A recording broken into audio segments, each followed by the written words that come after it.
السلام علیکم۔ پاکستان میں نئے اسلامی سال کا چاند دیکھنے کے لیے رویت ہلال کمیٹی کا اجلاس۔ پاکستان میں یکم محرم اور یوم عاشور کب ہوگا؟ حتمی تاریخوں کا اعلان کر دیا گیا۔ کیا آپ حالات حاضرہ سے آگاہی حاصل کرنا چاہتے ہیں؟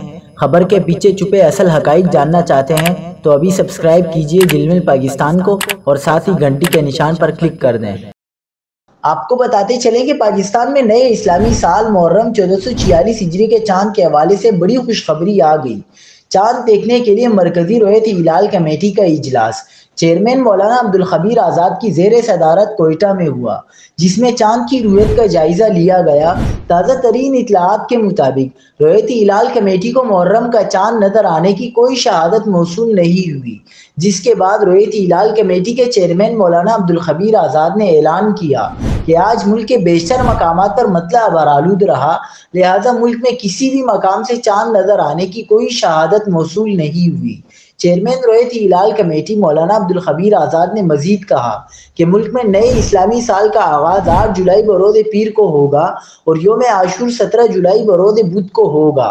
ماہرین فلکیات کے مطابق پاکستان میں کل 7 جولائی بروز اتوار کو نئے اسلامی سال 1446 ہجری کا چاند نظر آئے گا۔